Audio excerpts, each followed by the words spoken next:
उत्तर प्रदेश के आजमगढ़ जिले में एक बार फिर गुमशुदगी की रिपोर्ट दर्ज होने के बाद युवक का शव मिलने से पूरे परिवार में कोहराम मच गया और इलाके में सनसनी फैल गई। युवक का शव मुबारकपुर थाना क्षेत्र के आजमगढ़ गोरखपुर रोड पर बिजरमा के पास पूर्वांचल एक्सप्रेसवे के अंडरपास में मिला। युवक का नाम सुबोध सिंह है, जो अतरौलिया थाना क्षेत्र के धौरहरा की पारी गाँव का रहने वाला था। 21 जनवरी को सुबह 9 बजे अपना खुद का ऑटो रिक्शा लेकर आजमगढ़ आया था और उस दिन वापस घर नहीं पहुंचा। घर वालों ने अतरौलिया थाने में गुमशुदगी की रिपोर्ट दर्ज कराई। आज सुबह सुबह सुबोध सिंह 41 वर्ष का शव पूर्वांचल एक्सप्रेसवे के बिजरमा गांव अंडरपास में मिला। काफ़ी खोजबीन करने के बाद उसके ऑटो रिक्शा का भी पता नहीं चल सका। परिवार वालों ने इस घटना में परिवार के लोगों द्वारा ही हत्या कराए जाने की आशंका व्यक्त की है। जिस घर की चौखट पर पिता के लौटने का इंतजार हो रहा था, जब वहां सुबोध का शव पहुंचा तो पूरा इलाका गमगीन हो उठा। अतरौलिया थाना क्षेत्र के निवासी सुबोध सिंह, जो पिछले 21 जनवरी से लापता थे, उनकी मौत की खबर ने परिवार की खुशियां उजाड़ दी। बेटे और पत्नी की दहाड़ से दरवाजे पर मौजूद हर व्यक्ति की आंखें नम हो गई। जैसे ही सुबोध का शव उनके पैतृक आवास के दरवाजे पर उतरा, पति के देखते ही देखते पत्नी बदहवास हो गई। पिता के साये को हमेशा के लिए खो देने वाली बेटियां की करुण पुकार और दहाड़ ने वहां मौजूद लोगों का कलेजा हिलाकर रख दिया। सुबोध सिंह के परिवार में उनकी 3 बेटियां और सबसे छोटा बेटा है। पिता की मौत के बाद अब इन 4 मासूमों के सिर से सुरक्षा का कवच छिन गया। बिलखते बच्चों को देख गांव का हर व्यक्ति दुखी नजर आ रहा था। छोटा बेटा, जो अभी दुनिया की समझ भी ठीक से नहीं रखता, अपनी माँ और बहनों को रोता देख खुद भी पापा पापा चिल्ला रहा है।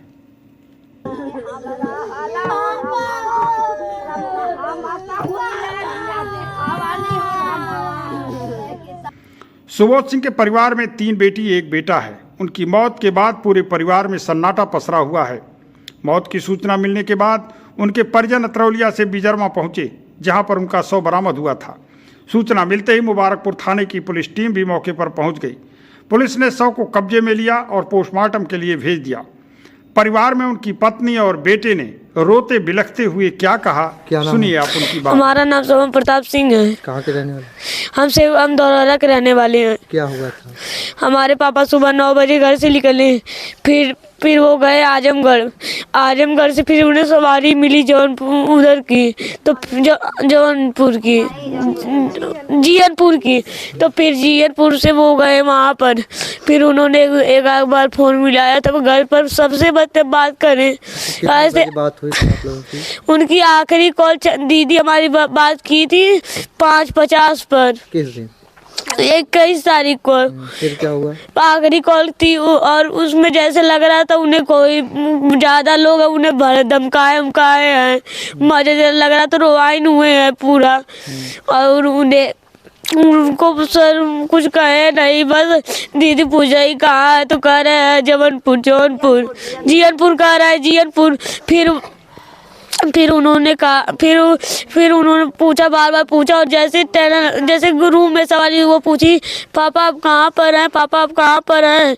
तो 2-3 बार हाँ हम रूम में ना आई, जैसे घबरा कर बोल रहे थे, और उन्हें डांटे भी। आज क्या हुआ आपके पापा? अरे हमारी 3 बहन, उन लोगों की शादी, दो बहन एक लोग शादी, हमारी दोनों बहन की शादी, और हमारे पढ़ने लिखने का खर्चा, और जो खून के बदले में खून भी चाहिए कि जैसे हुआ है हमें खून चाहिए। उन्होंने धमकी दी थी। कौन धमकी दिया?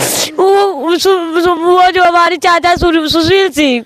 क्या वजह रही? सुनीता कह रही थी कि सबके साधना सिंह संसद है, सबको क्यों हाथ भी लगा के दिखावत है, सबको ऐसी जवाब सबके ही जवाब और 2-3 महीना पहले मेरे मौसी की फोन भी ले रही, तो कहत रही कि तुम्हारे बहन के रतन कहाँ शुरू आई।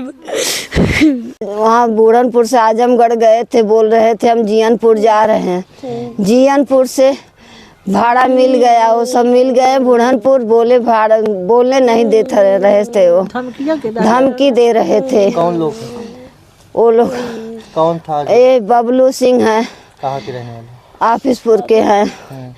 पहले से कोई विवाद है उनसे आपको? विवाद है, हमारी देवरानी सुनीता है, वही सब ये कराई है। सुशील हैं हमारे देवर। क्या पुरानी दुश्मनी थी, क्या वजह रही? उसे दुश्मनी थी नहीं, वैसे कराई है।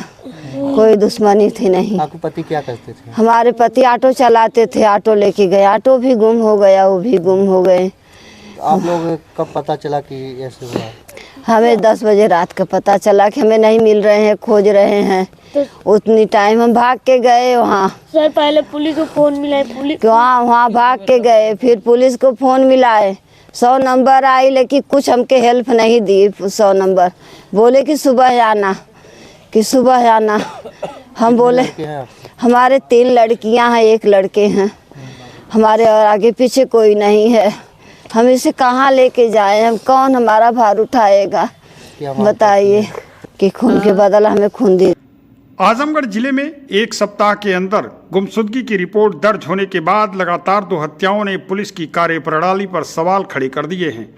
अमीन सुरेश उपाध्याय की गुमशुदगी की रिपोर्ट 17 जनवरी को दर्ज हुई और उनका शव बरामद हुआ 20 जनवरी को।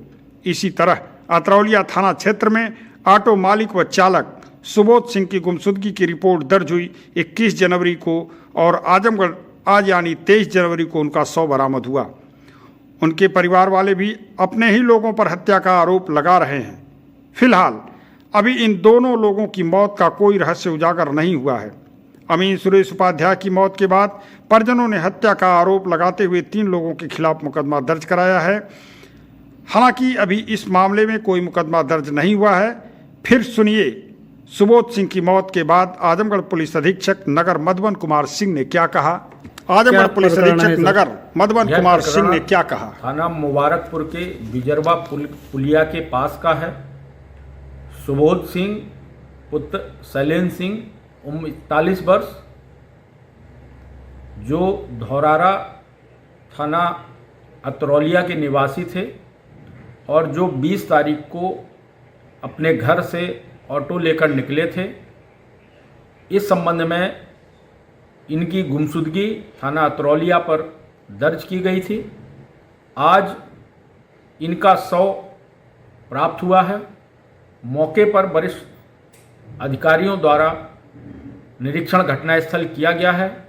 फील्ड यूनिट द्वारा मौके पर साक्ष्य इकट्ठे किए गए हैं। इनके शव को कब्जा पुलिस में लेकर पंचायतनामा और पोस्टमार्टम की कार्रवाई कराई जा रही है। इनके परिजनों द्वारा जो भी तहरीर प्रस्तुत की जाएगी उसके आधार पर और पोस्टमार्टम रिपोर्ट के आधार पर विधिक कार्रवाई की जाएगी।